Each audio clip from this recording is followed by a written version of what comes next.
बार फिर से आप सभी लोगों को मिलकर बहुत अच्छा लग रहा है।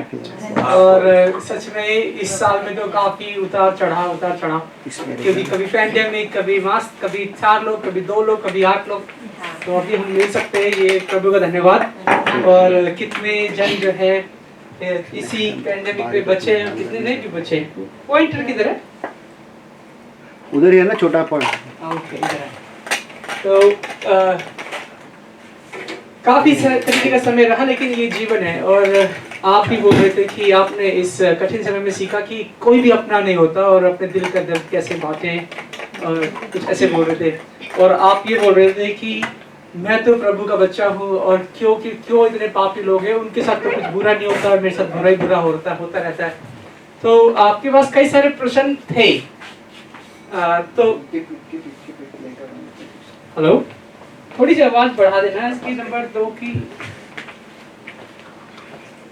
तो आपके ये प्रश्न थे कि भाई मैं तो अच्छा इंसान हूँ और मेरे साथ बुरा क्यों होता है, पापी लोग हैं, ये नेता लोग हैं, ये तो नहीं मरते, और हमारे साथ तो ऐसा क्यों होता रहता है।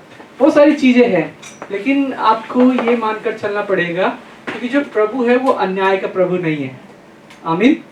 और यदि वो अन्याय करने वाला प्रभु है तो आप जो भी कुछ कर रहे हैं ये एक मूर्खता है। वो न्याय करने वाला प्रभु है। हिंदी में बोलते हैं कि उसके घर देर है मगर अंधेर नहीं है। ये भी बोलते हैं कि उसकी लाठी में आवाज नहीं होती। ये सब बातें दिल को तसल्ली देने के लिए नहीं है। दरअसल में प्रभु है, लेकिन प्रभु जो है वो अपने सिद्धांतों पे चलता है, वो किसी के लिए भी नहीं बदलता। जब आप देखिए कोई बच्चा होता है ना, जो छोटा बच्चा होता है, तो उसको क्या होता है कि उसके मुंह से राल बह रही है, उसने नेपी गीला पीला बिके हुआ है, लेकिन उसके माँ बाप के लिए वो बहुत प्यारा है कि नहीं? वो उसको बोलना भी नहीं आता, मुंह में दांत भी नहीं है, सर में बाल भी नहीं है, अपने बल पे बैठ भी नहीं सकता, लेकिन माँ बाप को उस पर बहुत प्यार आता है। ठीक है। लेकिन जब वो बड़े हो जाते हैं, कई बार माँ बाप ऐसे बोलते हैं, इससे अच्छा तेरे जैसा बच्चा होने से तो अच्छा कि मैं बांझी होती, या तो पैदा होते ही मर जाता। तो क्या वो उसमें प्यार नहीं है माँ बाप का? एक समय पे हमारे जो धरती पे माता पिता है उस बच्चे से इतना प्यार करते हैं। आप बोल रहे थे कि मेरा एक भाई है, उसने बोला मेरी कोई बहन ही नहीं है। और आप बचपन में देखोगे तो आप कैसे, जब वो पहली बार जो एक भाई या बहन घर पे आते हैं, तो जो बड़ा भाई या बहन होता है उसको ऐसे देखते मानो वो खिलौना हो, उसके साथ वो खेलना चाहते हैं। लेकिन जब बड़े हो जाते हैं तो धीरे धीरे परिस्थितियां बदल जाती हैं, और उसी समय में हमारे दिमाग में बहुत सारे ख्याल आने लगते हैं। तो जैसा कि मैंने पहले कहा था कि प्रभु सिद्धांत का परमेश्वर है। सिद्धांत बोले तो प्रिंसिपल, रूल्स।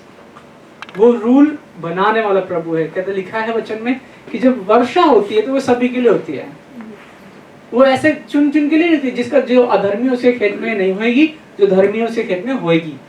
तो सिद्धांत क्या चीज है? सिद्धांत वो चीज है कि जो सिद्धांत पर चलेगा वो कठिन परिस्थिति में तो होगा, लेकिन अकेला नहीं होगा, प्रभु उसके साथ होगा। आमीन। ये है सिद्धांत। कठिन परिस्थिति सबके लिए होती है।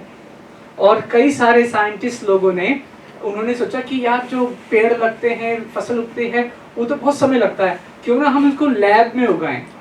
तो उन्होंने लैब में पेड़ों को उगाया। ये सच्ची का एक्सपेरिमेंट हुआ अमेरिका में।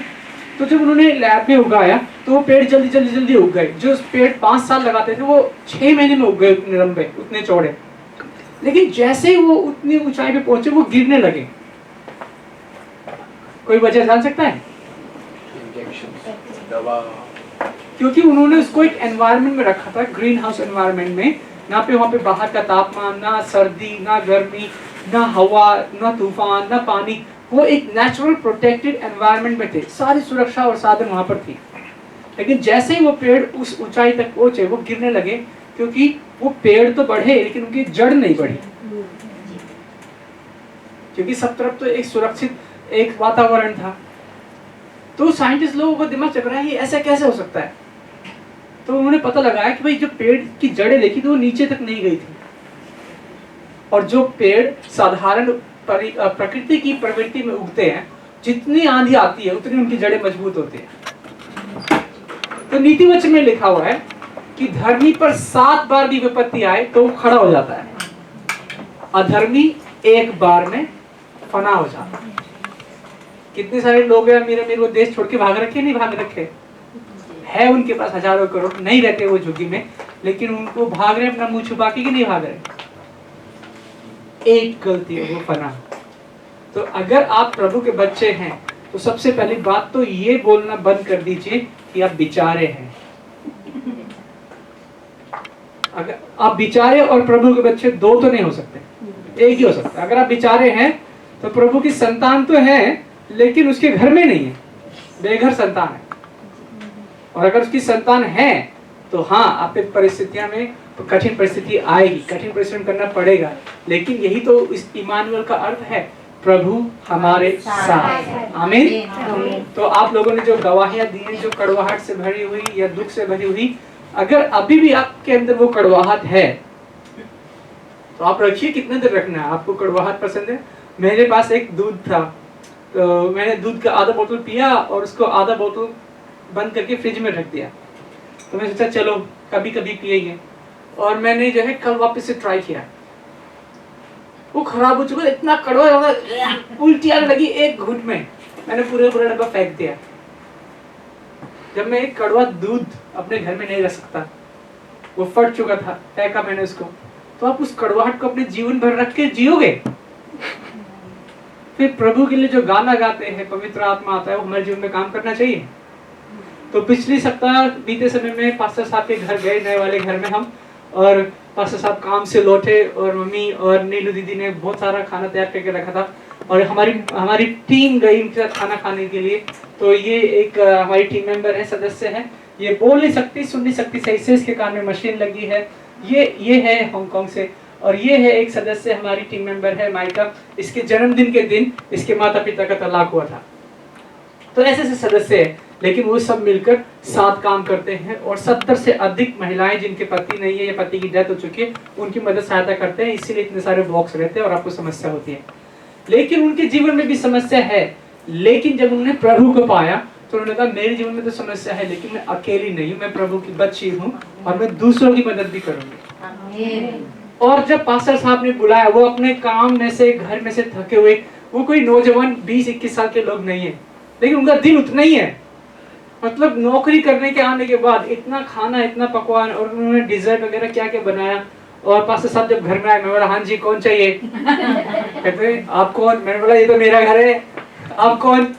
तो ये एक संबंध और एक रिश्ते को दिखाता है कि जब मसीह में जब हम हैं, हालांकि हम एक घर में, परिवार में पले बढ़े, पैदा नहीं हुए, लेकिन मसीह में हम एक परिवार है। आमीन। तो जो पास्टर साहब बता रहे थे कि यदि आप नहीं आ सकते तो कम से कम एक संदेश तो कर दो, एक व्हाट्सएप कर दो, ताकि अगले को जो है कम से कम आपके लिए कोई प्रार्थना कर सके। और आप जगह MTR में, बस में देखोगे तो वहाँ पर है helpline, depression helpline. If you feel lonely we are willing to talk. ये एक साइंटिफिक रिसर्च में पता चला है कि यदि आत्महत्या करने से पहले 4 मिनट पहले कोई किसी से बात कर ले तो वो 99% आत्महत्या नहीं करेगा, क्योंकि उस 4 मिनट में अकेलेपन में ऐसे विचार आते हैं तो उससे तो कोई प्यार नहीं करता, तेरे जीवन का कोई मकसद नहीं है, सब तेरा लाभ उठाते हैं और तेरा जीवन व्यर्थ है। इसीलिए ये जरूरी है, यदि आप अपने आप को मसीह कहते हैं तो संगति कीजिए, और संगति ऐसी नहीं करनी है कि नोबडी मशीन ज्यादा सुनती आजकल। तो संगति ऐसे नहीं कि मेरे को ये पसंद है, ये सिस्टर पसंद है, ये ब्रदर पसंद है, इन्हीं लोगों से जय मसीह की करना है। नहीं, आपको ये देखना है कलीसिया में कि ये मेरा परिवार है और उसमें कौन गुमसुम है, कौन गुमसुम है, किसके लिए प्रार्थना कर सकती है। अगर आपको किसी से बात करने में हिचक होती है, उसका नाम भी नहीं पता है, आपने देखा कि अच्छा ये एक भाई है, ये एक बहन है, आज थोड़ा उदास दिख रही थी, कोई बात नहीं, प्रार्थना तो कर सकते हैं। आप नहीं जानते समस्या, आप नहीं जानते नाम, प्रभु तो जानता है। आमीन आमीन आमीन। तो उस दिन हम जब पास्टर साहब के घर गए तो वो, उनके जीवन में कई सारे चैलेंज है, ठीक है। उनकी बेटी है, 3 नाती है, वो कनाडा में है, उनसे कितने समय से वो मिले नहीं है, उनका भी एक मन है मिलने के लिए। उनका एक बेटा है, उसके लिए भी वो भविष्य के करियर के लिए, नौकरी के लिए, शादी के लिए, एक साधारण माता पिता होने के लिए वो भी चिंता करते हैं। लेकिन उन तमाम चीजों के बावजूद जो उनमें एक चीज सबसे अधिक प्रबल है, वो है परमेश्वर के प्रति प्रेम। वो फुल टाइम काम करते हैं। अभी 30-35 डिग्री टेम्परेचर है, उसमें भी वो क्या इतनी मेहनत से काम करते हैं। और मैं बताऊं कि इतना जज्बा नहीं है मेरे पास, क्योंकि वो इतनी पावर पॉइंट, अभी ये प्रोजेक्टर नहीं चल रहा है, वो जा करके कहते हैं विजय भाई मुझे विजय बेटा मुझे दूसरा प्रोजेक्टर लाना है, मुझे अपनी चर्च के लिए बेस्ट करना है। तो उनका जो जज्बा है उसको देख देख के कहता हूँ काश मेरे अंदर भी इतना पैशन हो। कोई बात नहीं, थोड़ा तो है, उससे भी काम चल जाएगा। तो आज जो हम सीखने वाले हैं वो है प्रभु की विश्वास योग्यता, यदि आप उसके सिद्धांत पर चलेंगे। आमीन आमीन। प्रभु में एक चीज है कि कोई भी medium large small extra large नहीं है, सब एक समान है। ठीक है, तो इससे कोई फर्क नहीं पड़ता कि आप कहां से हैं, आपकी स्किन का कलर क्या, आपकी उम्र क्या है। लेकिन यदि आप प्रभु के सिद्धांत में जब मनन करते हैं, उस पर पालन करते हैं, तब आप अवश्य फल लाते हैं। आपको जानकर हैरानी होगी कि ये यीशु मसीह वो जो है सभी लोगों के लिए सुसमाचार लाया था। आमीन। जानते क्यों? उसकी जो दादी परदादी बोलते हैं जिसको, वो जो थी वो यहूदी नहीं थी, उसकी परदादी यहूदी नहीं थी, वो एक दूसरे समुदाय से आई थी। और आज वहां पर अगर आप नक्शे पे देखोगे तो वहां पर आज तुर्की है, इराक है, सीरिया है, उस जगह से आई थी उसकी एक परदादी, और उस परदादी का नाम था रूथ। ठीक है, तो ये थी। हुआ ये था कि आज यदि आप बाइबल से पढ़ेंगे तो आप घर में भी जाके पढ़ सकते हैं। एक चीज हर विश्वासी को करनी चाहिए, वो ये कि हाँ, जो भी सामने पासवान ने सिखाया है वेरी गुड, लेकिन उसको जाकर के आपको बाइबल में जब तक खुद से नहीं पढ़ोगे तब तक आपको पूरी आशीष नहीं मिलेगी।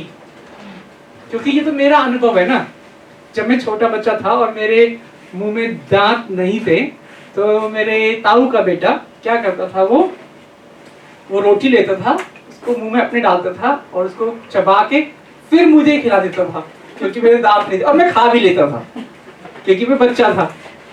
ठीक है, और मुंह में दांत नहीं थे, तो जब भी मुझे रोटी मिलती थी, मुझे खाना होता था, मैं उसके पास चले जाता था, वो रोटी लेता था, चबाता था, मुंह में ऐसे चम्मच में लेता था, फिर मुझे खिलाता था और मैं खाता था। कई बार शायद माँ बाप भी ऐसे करते होंगे, पर ऐसा होता है ना, जब पास्टर वचन सुनाता है वो ऐसे सुनाता है।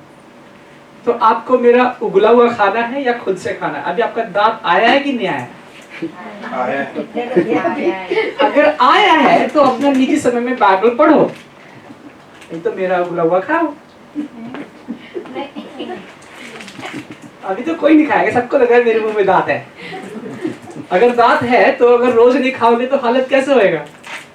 तो आपको बाइबल पढ़ना है, सिर्फ संडे के दिन सुनना नहीं है, अपने निजी समय में। आमीन। तो ये रूथ एक अध्याय, इसके 4 ही अध्याय आप पढ़ सकते हैं, लेकिन मैं आपको प्रस्तुत करूंगा कि जल्दी से जल्दी कम समय में आप इसकी कहानी के मुख्य केंद्र को समझ सके।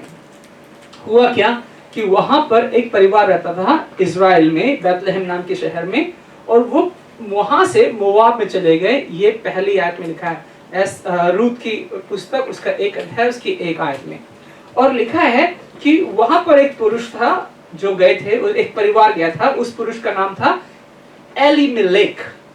आप बोल सकते हैं एलीमेलेक? देखना अपनी बाइबल में यही लिखा है, एलीमेलेक। मिल्क शेक बोल सकते हैं इसको। उसकी पत्नी का नाम था नाओमी, और उसके 2 बेटे थे, महलोन और किलियोन। ये एप्राता वंशज से थे और यहूदा प्रदेश के बैतलहम नगर के निवासी थे। वे मोआब देश आए और वहां रहने लगे।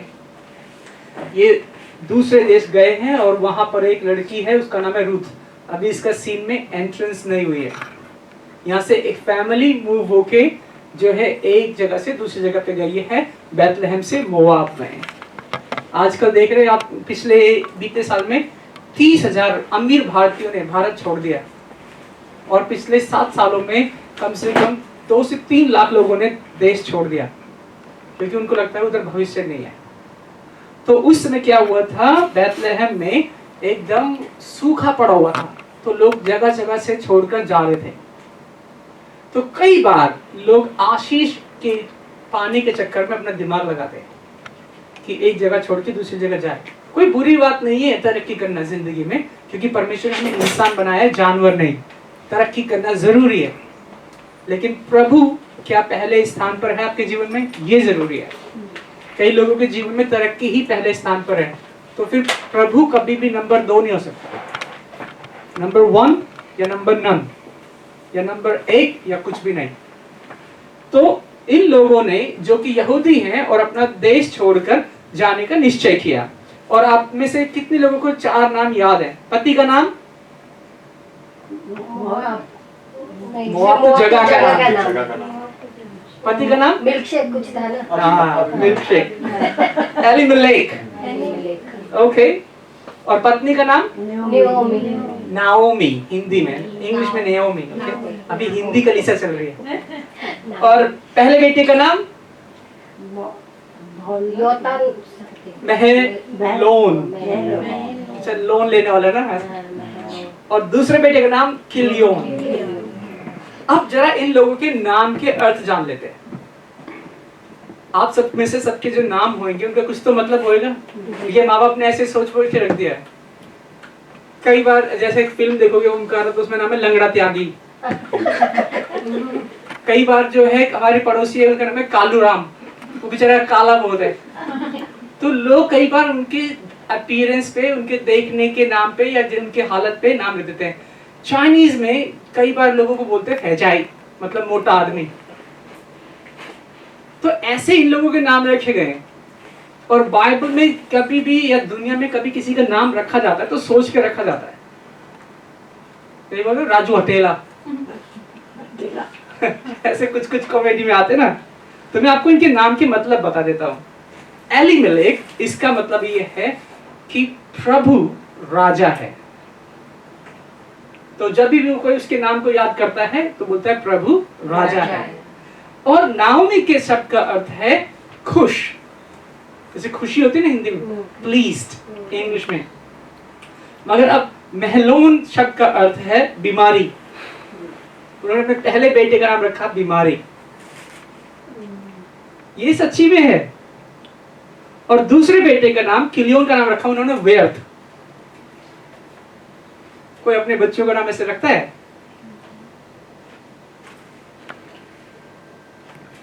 किसी का ऐसा नाम?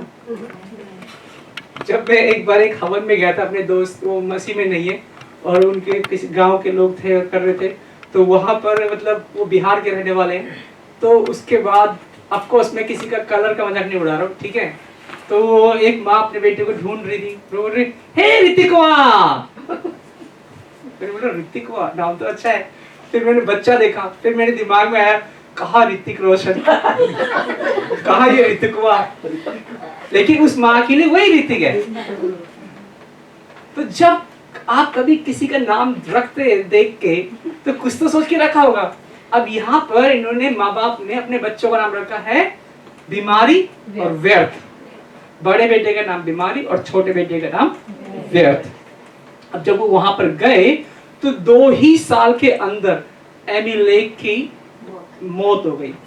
तो एक विधवा माँ और उसके 2 बेटे हैं। और उसके बाद क्या हुआ कि उसे अपने बेटों की तो शादी करनी है, तो उसने अपने बेटों की शादी की। और शादी के लिए अब लड़की कहाँ से मिलेगी? तो उन्होंने वहां पर एक अन्य जाति से लड़की से शादी की।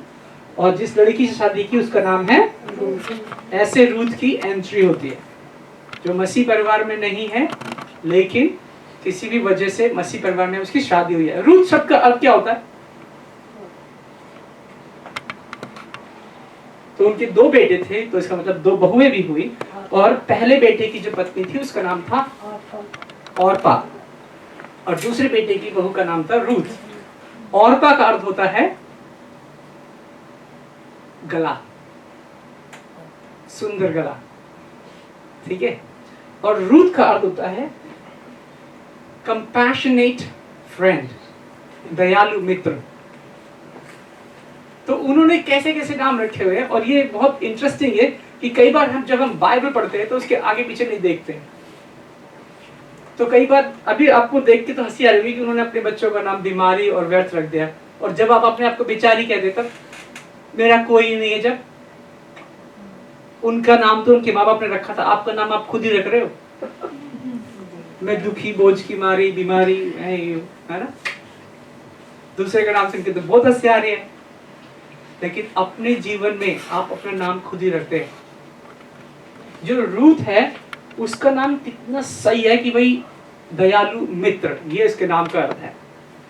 तो कई लोग है ना, जैसे कि मेरा एक पड़ोसी था, तो उसका नाम था गणेश, ठीक है। तो वो एक बार प्रार्थना में आया और दूसरी बार मैं इसको बस में मिला, मैंने बोला गणेश भाई क्या हाल चाल। कहता नहीं नहीं भाई मेरा नाम मोसेस है अभी। मैंने बोला अच्छा कैसे। कहते गणेश नाम तो शैतान का है, प्रभु ने मुझे नया नाम दिया है मोसेस। एक ही बार प्रार्थना में आया है वो, उसने अपना नाम बदल लिया। ऐसे नाम नहीं बदलते, ठीक है। कई लोगों को लगता है भाई नाम चेंज कर लो, नाम चेंज करने से नहीं होता।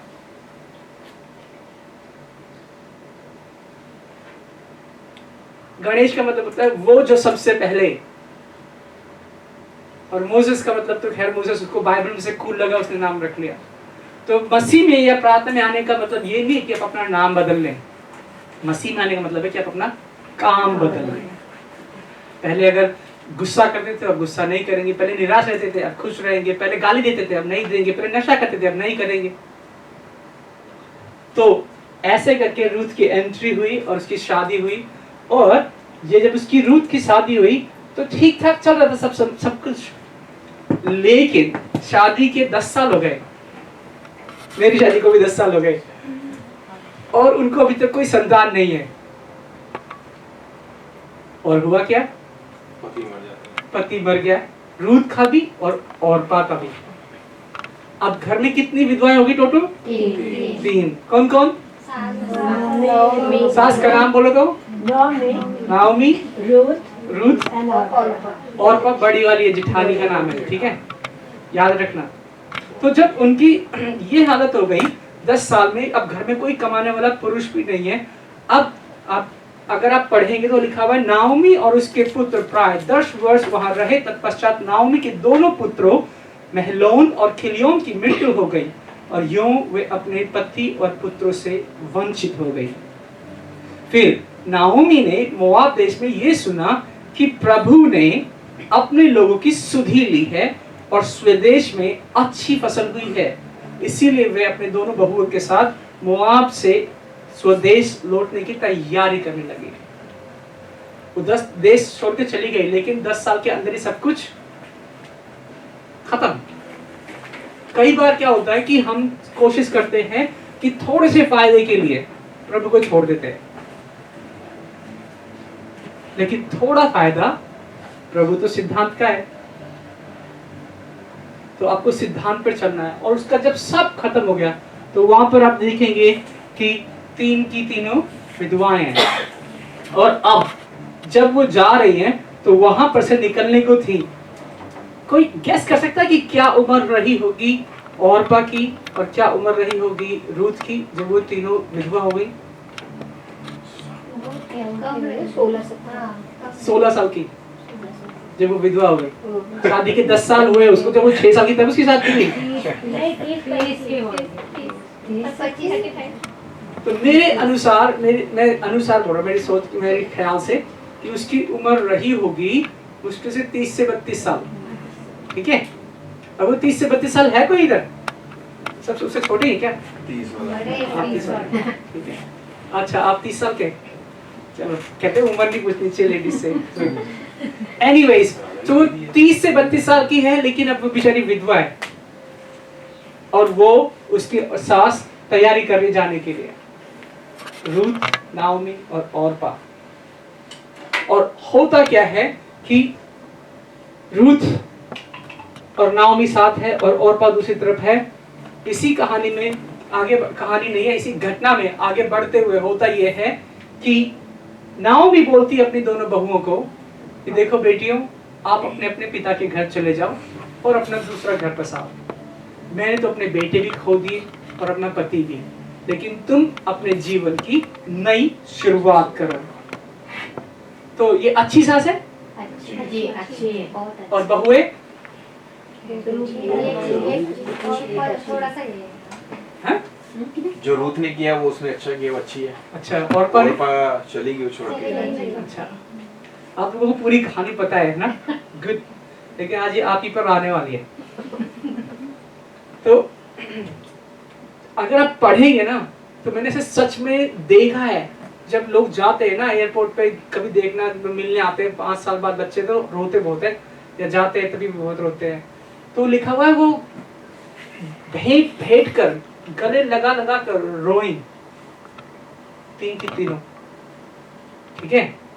और जब नाओमी ने बोला कि मेरे पास कुछ भी नहीं है, ना मेरे पास कोई और औलाद है, ना कुछ धन है, ना संपत्ति है जो तुम्हें दे सकूं या तुम्हारा भला कर सकूं, तो तुम अपने पिता के घर चले जाओ और अपने जीवन का फिर से व्यापन करो।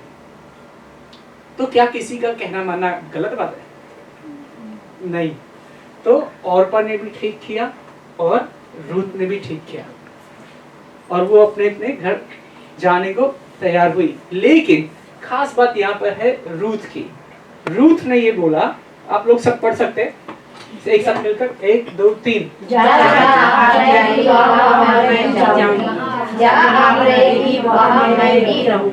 आपके लोग मेरे लोग होंगे, आपका परमेश्वर मेरा परमेश्वर होगा। जहाँ आप अंतिम सांस लेगी वहाँ मैं भी मरकर दफन होंगी। वाओ, वो अपनी बूढ़ी सास को ऐसे बोल रही है। उसका जो नाम है सच में वो ऐसा ही है। हालांकि वो 30 साल की है, उसकी आसानी से जिंदगी शायद दोबारा से शुरू हो सकती है, लेकिन वो एक ऐसे व्यक्ति का या ऐसी स्त्री का साथ चुनती है जिसके पास कुछ भी नहीं है, ना धन, ना पुत्र, ना पति, ना कुछ लाभ। लेकिन रूथ ने उसके साथ रहना चुना। नीतिवचन में लिखा है, धनी के बहुतेरे मित्र हो जाते हैं और निर्धन के अपने भी पराये हो जाते हैं। तो आपको ऐसे लग रहा है ना कि आपको सच्चे दोस्त चाहिए, पैसा उड़ाओ, देखो कैसे बनते हैं दोस्त, लेकिन वो सब नकली है। लेकिन जो सिद्धांत वाला मित्र है, वो लिखा हुआ है कि आपके अपने भाई और बहन से भी बढ़कर, नीतिवचन में है। तो यहाँ पर रूथ की एंट्री होती है कि यहाँ से उसने चुन ली गई कि ये यीशु मसीह के कुल में होगी, और उसके 3 4 5 हजार साल बाद भी कोई उसकी बात कर रहा होगा। तो जब आप इस सिद्धांत में आते हैं कि मैंने प्रभु को अपने जीवन में ग्रहण कर लिया, अब कोई मुझे बोले तो दुखी हो, हाँ दुखी, मैं इंसान हूँ, दर्द होता है, तकलीफ होती है, बीमारी होती है और भावनाएं हैं, आहत होते हैं, लेकिन मैं प्रभु के साथ हूँ और प्रभु मेरे साथ है। आमीन। तो जब आपके जीवन में शांति है, कड़वाहट नहीं, तभी तो लोग आपके साथ आना चाहेंगे, आपके प्रभु को पाना चाहेंगे। लेकिन अगर आपके चेहरे पे 12 बजे है, तो आपके प्रभु को कौन पाना चाहेगा? कोई भी नहीं। और यहाँ पर जो नाओमी है, वो एक यहूदी धर्म में प्रभु के शिक्षा में पली बड़ी है, लेकिन उसने इतना दुख देखा है कि वो प्रभु के काम को भूल गई, क्योंकि उसने अपने पति और अपने दोनों पुत्रों के जीवन को खत्म होते हुए देखा है। लेकिन अब वो जब यहाँ पर उसने बोला कि जहां तुम अंतिम सांस लोगी वहीं मैं भी मरकर दफन होंगी, कितना बड़ा कमिटमेंट है। और उसने उसको समझाया कि तू जा। लेकिन यहाँ पर अगर देखेंगे आप 18 आयत में लिखा हुआ है, जब नाओमी ने देखा कि उसके साथ रूथ जाने के लिए दृढ़ निश्चय कर चुकी है, तब वो कुछ न बोली और वो दोनों चलते चलते बैतलहम नगर में आई। ये निश्चय नहीं लिखा है, दृढ़ निश्चय लिखा है। तो आप जब मसीह के साथ आने के लिए आते हैं, तो वो ऐसे नहीं कि चलो आज आ गए, अगले हफ्ते तो फिर आराम करेंगे, अगले हफ्ते फिर बीच में जाएंगे, अगले हफ्ते फिर छुट्टी मनाएंगे, फिर जब मौका मिलेगा या समस्या होगी तो फिर प्रार्थना के लिए कलीसिया में आएंगे, है ना। तो दृढ़ निश्चय अलग है, सिर्फ निश्चय अलग है, भावनाएं अलग है। तो आप जब रूथ की तरह निश्चय करते हैं, तब प्रभु आपको चुन लेता है। और जब प्रभु आपको चुन लेता है, इससे कोई फर्क नहीं पड़ता आपका बैकग्राउंड क्या है, आपके आगे पीछे क्या है, आपका स्किन कलर, साइज क्या है, आपका नाम गाम क्या है, कोई फर्क नहीं पड़ता। आमीन। और जब उसने बोला कि किस समय वो आए थे वो बैतलहम नगर में, कोई गेस कर सकता है? फसल की कटनी के समय में। वो महीना था मई का महीना, क्योंकि जो बसंत आती है वो आती है मार्च और अप्रैल में, फरवरी से अप्रैल के बीच में। इससे फसल पूरी पकती है, तभी तो बैसाखी बनाते हैं ना। बैसाखी फसल के काटने का ही तो पर्व है। उसके बाद जो महीना आता है वो है मई। तो लगभग इसी महीने के आसपास वो बैतलहम में आए, और उसकी सास ने क्या बोला कि जब लोग फसल काटते हैं ना तो कुछ दाने बिखर जाते हैं, तो उन दानों को बटोर के लाना, उसी से हम अपना घर चलाएंगे। आपको लग सकता है कि आप बहुत ही निर्धन, निर्बल, बेचारे, असहाय, या एकदम आपका कोई बड़ा मूल्य नहीं है। वो गिरे हुए दाने उठा करके उसका जीवन चल रहा है। इतनी हालत तो बुरी किसी की भी नहीं है ना। अगर है तो मेरे पास बहुत सारा सामान है ले जाने के लिए, खाना, कपड़ा, सब कुछ। और वो बेचारे से दाने बीन बीन के होता है। अभी भी ये रीति रिवाज है अपने देशों में। जो फसल गिरती है ना तो उसको बेचारे गरीब या बंजारे आते हैं, वो उठा ले जाते हैं। वो किसान नहीं उठाता, या पक्षी आके खा लेते हैं। और ये तब हुआ। अब क्योंकि इसने विश्वास योग्यता और दृढ़ निश्चय दिखाया एक अपनी असहाय सास के साथ। कई बार क्या होता है कि जो हम मसीह वाले लोग हैं ना, हम कलीसिया में एकदम स्वर्गदूत हैं, अपने परिवार में जाते हैं हमारे अपने अलग रंग आ जाते हैं। पता नहीं क्या समस्या है। कलीसिया में आपको कोई समस्या नहीं है, घर जाता ही आप लगता है कि आपके सारे परिवार वाले शैतान हैं, आपको सब वो भरमाने भटकाने में लगे हुए। ये खास बात है कि ये अपनी सास के साथ विश्वास योग्य रही है। आपको कलीसिया में तो अच्छे बनकर रहना ही है, लेकिन अपने परिवार में और भी अच्छे बनकर रहना है। आमीन। और जब आप लोग तो बहुत बुद्धिमान हो और आप बाइबल स्टडी करते हो, आपको पता ही कि आगे कहानी में क्या होता है, ठीक है। तो जब वो वहां पर उसको चुन रही थी, और तभी वहां पर एक व्यक्ति की नजर पड़ती है, बोअज, ठीक है। और उसने पूछा कि भाई, उसको यहाँ पे वचन में लिखा, बोलते पुत्री, बेटी, तुम कौन हो? तो वो बोलते हैं कि भाई मैं नाओमी की छोटी बहू हूं। तो पता लगता है कि वो उसके दूर के रिश्तेदार के किसी में है। बोअज क्या करता है, कहता है ठीक है, जितने भी तुम्हारे नाम पे संपत्ति थी उसको कानूनी तौर पे छुड़वा करके तुम्हारे परिवार को दे दी जाएगी, और ये देखूंगा मैं कि कोई अच्छा भला संपन्न व्यक्ति तुमसे शादी भी करे। तो वो जाता है उससे भी एक बड़े रिलेटिव के पास और कहता है, क्या तुम इनका उद्धार करोगे? उद्धार मतलब क्या, इनका जो जमीन है, जायदाद है, उनके लिए वापस दोगे तुम? क्योंकि जो सबसे बड़ा होता है उसको ये हक है। और बड़ा इंटरेस्टिंग आइडिया है उसमें कि वो क्या करते हैं कि इसमें एक रस्म है। उसमें रस्म क्या है कि अभी आता हूँ उस पे। वो कहता है ठीक है, मैं सारी जमीन तो खरीद के इनके पैसे दे दूंगा मैं। कहते हैं और क्या आप इससे शादी भी करोगे? क्योंकि जो बोअज था वो लगभग 50-60 इतनी उम्र का था। तो उसने बोला सारी जमीन तो खरीद दूंगा, लेकिन मैं शादी नहीं करूंगा इस लड़की से। तो अगर शादी नहीं करेगा तो फिर इनके जीवन में वो कब तक रहेंगे पैसे लेकर के अकेले, है ना? तो उसने बोला ठीक है।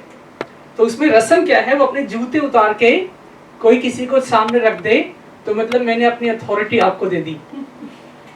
तो उसने अपने जूते उतार के इसके सामने रख दिए, बोअज के सामने। तो बोअज ने बोला ठीक है, अब मुझे ही आपसे जो है, आपको सारी जमीन भी खरीद के देनी पड़ेगी और पैसे भी देने पड़ेंगे और आपसे शादी भी करनी पड़ेगी, कोई बात नहीं। तो उसने उससे शादी की। और अब आप ये सोच सकते हैं कि जो सड़क में दाने बुनने वाली, सड़क में नहीं मतलब खेत में अनाज के दाने बुनने वाली, वो उसी खेत की मालिक हो गई और आगे चल करके वो यीशु मसीह की परदादी भी बनी। तो मेरे पास आपके लिए सिंपल सा एक साधारण सा यही है एक सवाल कि जैसे रूथ है, उसने दृढ़ निश्चय किया। क्या आज आप ये दृढ़ निश्चय करते हैं कि हो सकता है कि आपकी स्थिति में वो शायद अनाज के दाने जैसे चुनने वाली हालत हो, आप निर्बल हो सकते हैं, लेकिन प्रभु आपके जीवन को दृढ़ कर सकता है, बदल सकता है। आमीन। लेकिन आप कहीं पर भी ये नहीं पाएंगे रूथ के अंदर कि वो कोई भी चीज आधे मन से कर रही है। वो कहती है जहां तुम अपनी अंतिम सांस लोगे वहां पर मेरी कब्र होगी या वहां पर मैं दफन होंगी। ये एक जज्बा है। तो इतना कन्विक्शन, इतना दृढ़ निश्चय जब आप करते हैं, तब लिखा हुआ है वो प्रभु जो सेनाओं का यहोवा है वो अनदेखी नहीं करता। आमीन। आमीन। लेकिन यदि आप घुट घुट के मर के जी रहे हैं, तो अभी भी आपके पास चांस है वापस, जैसे उस समय उसके पास चांस था कि वो नाओमी के साथ आगे जाए या लेफ्ट और राइट मुड़ जाए। तो यदि आपके जीवन में कोई समस्या है तो आप प्रभु के पास आ सकते हैं। कहते प्रभु, जैसे रूथ कुछ भी नहीं थी लेकिन आपने उसको सब कुछ दे दिया, उसने अपना सब कुछ खो दिया था, लेकिन आपको जब उसमें लिखा कि जो तेरा प्रभु है वो मेरा प्रभु होगा, उसने ये भी बोला था जहां तुम रहोगी वहां मैं भी रहूंगी। तो प्रभु, आज मैं अपने सारी समस्याओं को, अपने जीवन को आपके समीप दृढ़ निश्चय से लेकर आता हूँ, आती हूँ, और प्रभु आपका उत्साह मेरे जीवन में आने पाए। आमीन। आमीन। और कभी भी मैं अपने आप को खुद की नजरों से ना देखूं नीचे, या जैसे मुझे लोग देखते हैं। वो लोगों की दृष्टि में क्या थी? दाने बुनने वाली, चुनने वाली। और अपनी दृष्टि में क्या थी? एक विधवा। और कोशिश करो अगर क्यों और पर चली गई और रूथ नहीं गई। हो सकता है कि औरपा के पास परिवार था और रूथ के पास शायद नहीं, उसके पास कुछ भी नहीं था, लेकिन एक चीज थी, दृढ़ निश्चय। और उस निश्चय ने उसे यीशु मसीह के साथ जोड़ दिया। आमीन। आमीन। तो आपके पास भी ये दृढ़ निश्चय होगा जब प्रभु आपके लिए यहीं पर है। उसका वायदा है कि जहां पर 2 या 3 जन उपस्थित होते हैं वहां पर वो होता है। तो प्रभु आपके लिए है। और यदि आपकी स्थिति, आपके जीवन में किसी प्रकार का उतार चढ़ाव है, तो ये प्रभु का वायदा है कि मैं तुम्हारे साथ हूँ। वो उतार चढ़ाव को कम नहीं करता, लेकिन आपको प्रबल जरूर करता है। आमीन। आमीन। तो इस समय में हम प्रार्थना करेंगे, और जैसे कि आप कहते हैं कि आप कैसे हैं, मैं आशीषित हूँ, ये बोलने का डायलॉग नहीं है, ये एक आपके जीवन में महसूस करने वाला होना चाहिए। जैसे रूथ ने बोला, जहां तू वहां मैं, जो तू खाएगी, जो बनेगा, मैं तेरे साथ रहूंगी। तो प्रभु, तू मुझे यहाँ पर लेके आया है, और जहां पर तू लेकर जाएगा, मैं अपने जीवन में कड़वाहट को नहीं आने दूंगा, नहीं आने दूंगी, निराशा को नहीं आने दूंगा, नहीं आने दूंगी। क्योंकि यदि आप निराश हैं, यदि आप कड़वाहट से भरे हैं, तो आपका निश्चय चेक करने की जरूरत है। तो इसी समय हम प्रार्थना करेंगे और प्रभु के सामने जाएंगे। और यदि आपकी परिस्थिति किसी भी प्रकार की क्यों ना हो, जैसे प्रभु ने, यीशु मसीह ने रूथ को अपने परिवार का हिस्सा बना लिया, और आज इतने समय के बाद भी हम उसके विषय में बात करते हैं। हमने भी ये निश्चय किया कि हम प्रभु के पीछे चलें, और आज हम भी उसके परिवार का हिस्सा है। कई बार जब हमारे अपने परिवार, हमारे अपने साथी, कर्मी, काम करने वाले लोग, पड़ोसी, समुदाय हमारे साथ नहीं होते, और हमें निराशा, कड़वाहट या दुर्बलता का सामना करना पड़ता है, तो प्रभु, आज हम अपनी उस परिस्थिति में आपके सम्मुख आते हैं। जैसे रूथ की स्थिति थी कि वो दाने चुनती थी, आज हमारी स्थिति है कि हम भी अवसरों को चुनते और कई बार अपने आप को निराशा में पाते हैं। लेकिन आज हम आपके सम्मुख आते हैं, इसलिए नहीं कि हमें बड़ी आशीष या बहुत पैसा चाहिए, बल्कि इसलिए प्रभु कि हमें आपसे बल चाहिए, हमें आपसे शांति चाहिए, हमें आपसे आपका प्रेम चाहिए। जैसे रूथ ने अपना सब कुछ खोया, परंतु आपने उसको सब कुछ दिया, नया जीवन साथी, नया जीवन और बहुत सारा धन वैभव भी। प्रभु आज हम आपके समीप आते हैं दृढ़ निश्चय के साथ कि प्रभु हमारे जीवन में चाहे उतार हो या चढ़ाव, चाहे कठिन परिस्थिति या विषम परिस्थिति होने दे कि हमारा निश्चय, हमारा विश्वास ना डगमगाए, हम आपके साथ चलने पाए स्थिरता से, अडिगता से। प्रभु यीशु मसीह, आज हम आपके पवित्र नाम से यहाँ पर उपस्थित सभी लोगों के लिए प्रार्थना करते हैं और जो ऑनलाइन सुन रहे हैं उनके लिए भी, कि प्रभु कई बार हम अपने जीवन में अपने आप को निराशा में पाते हैं और हम सोचते हैं कि शायद प्रभु मेरी प्रार्थना का उत्तर नहीं दे रहा, नहीं सुन रहा। ऐसी समय में परमेश्वर हम अपने निश्चय को एक बार फिर से दृढ़ करते हैं और आपके समीप आते हैं और ये कहते हुए कि प्रभु मेरे जीवन का स्वामी है, तू चाहे रख मुझे किसी भी हाल में, परमेश्वर मेरा विश्वास कम ना होने पाए। और परमेश्वर होने दे, तू जो हर ऋतु का प्रभु है, हर मौसम का प्रभु है, मेरे जीवन में भी आपके नाम की बाहर आने पाए। प्रभु यीशु मसीह के नाम से इस प्रार्थना को करते हैं, जैसे सुने और ग्रहण करें और मेरे निश्चय को मजबूत करें। आमीन।